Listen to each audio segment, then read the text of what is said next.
नाजरीन, drama serial Jannisar की आने वाली एपिसोड बहुत ही ज़्यादा ज़बरदस्त होने वाली है। नेक्स्ट एपिसोड में आप देखने वाले हैं कशमाला दुआ से नफरत में तमाम हदें पार करने वाली है। जब से दुआ ने कशमाला को बातें सुनाई होती हैं, कशमाला बहुत ही ज़्यादा गुस्से में होती है और दुआ को जान से मारने का मंसूबा भी बना चुकी होती है। लेकिन दुआ के दिल में कशमाला के लिए ज़रा भी नफरत नहीं है। दुआ कशमाला से कहती है, यहाँ पर मौजूद तमाम लोग तुमसे बहुत मोहब्बत करते हैं, तुम्हारा बहुत ही ख्याल रखते हैं। इस सब के बावजूद तुम्हारा ये रवैया अम्मा साईं और बाबा साईं को तकलीफ देने का बाइस बन रहा है। कशमाला दुआ को जवाब देती है, मुझे और किसी से कोई प्रॉब्लम नहीं है, मुझे सिर्फ तुमसे तकलीफ है और अगर तुम भी नौशेरवान की जिंदगी से निकल जाओ तो ये तकलीफ भी खत्म हो जाएगी और मेरी तुम्हारी नफरत भी खत्म हो जाएगी। दुआ कशमाला को समझाती है और उसे बताती है, नौशेरवान सिर्फ मुझसे मोहब्बत करते हैं और मैं नौशेरवान की मोहब्बत की इकलौती वारिस हूँ। मैं पहले भी तुम्हें बता चुकी हूँ, ऐसा मुमकिन नहीं है कि मैं नौशेरवान को छोड़कर चली जाऊँ। कशमाला दुआ से कहती है, ये तो वक्त ही बताएगा कौन किसको छोड़कर जाता है और कौन बाकी रहता है। कशमाला अपनी चाल चल चुकी होती है और वो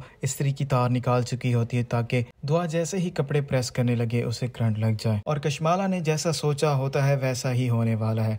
दुआ जैसे ही कपड़े प्रेस करने के लिए आएगी और उसको इस्त्री से करंट लग जाएगा। करंट लगने की वजह से दुआ की एक भयानक चीख निकलेगी। नौशेरवान दुआ की चीख सुनकर भागा हुआ आएगा तो देखेगा दुआ फर्श पर बेहोश पड़ी होती है। दुआ को यूं बेहोश देखकर नौशेरवान अपना होश खो बैठेगा। नौशेरवान को फिलहाल तो समझ नहीं आ रही होगी कि आखिरकार दुआ के साथ क्या मामला पेश आया है जिसकी वजह से दुआ ऐसे बेहोश हो चुकी है। फौरी तौर पर दुआ को हॉस्पिटल मुंतकिल कर दिया जाता है और टाइम पर पहुंचने की वजह से दुआ की जान भी बच जाती है। लेकिन नौशेरवान की सुई इसी बात पर अटकी हुई होती है, इसमें जरूर कशमाला का ही हाथ है जिसकी वजह से दुआ के साथ ये मामला पेश आया है। खिज़र सुंबुल की कॉल अटेंड नहीं कर रहा होता। सुंबुल इस बात को लेकर काफी ज्यादा परेशान होती है लेकिन आखिरकार ही खिज़र सुंबुल की कॉल रिसीव कर लेता है। सुंबुल उससे पूछती है, क्या मुझसे नाराज है? खिज़र सुंबुल को जवाब देता है, क्या मुझे आपसे नाराज नहीं होना चाहिए। सुंबुल खिज़र से कहती है, मैं अपने भाई की तरफ से आपसे माफी मांगती हूँ। खिज़र सुंबुल को जवाब देकर, इसमें गलती तुम्हारी नहीं है मेरी है। मैंने उस दिन रेस्टोरेंट में तुम्हारे भाई का असली चेहरा देख लिया था, उसके बावजूद भी मैंने तुमसे निकाह किया था। सुंबुल खिज़र की ये बातें सुनकर हैरान होती है और खिज़र से सवाल करती है, इसका मतलब है आप मुझसे निकाह करने के बाद पछता रहे हैं? खिज़र सुंबुल को जवाब देता है, मैं नहीं पछता रहा लेकिन तुम्हारा भाई मुझे पछताने पर मजबूर कर रहा है।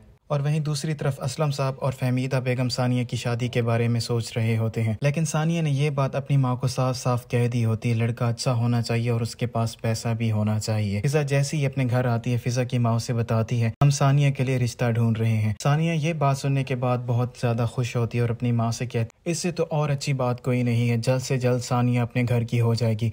फहमीदा बेगम अपनी बेटी फिजा को जवाब देती, हमने अभी तक रिश्ता नहीं ढूंढा क्योंकि सानिया ने हमें कहा है लड़का पढ़ा लिखा होना चाहिए और उसके पास पैसा भी होना चाहिए और हम सानिया के लिए एक अच्छा सा रिश्ता देख रहे हैं। फिजा अपनी बहन सानिया को समझाती और उसे कहती है, पैसे की बात नहीं होती, ये सारा नसीब का खेल होता है, जहाँ तुम्हारा नसीब होगा तुम्हारी शादी वहीं हो जाएगी और मैं दुआ करती हूँ तुम्हारा नसीब अच्छा हो, मेरे जैसा ना हो।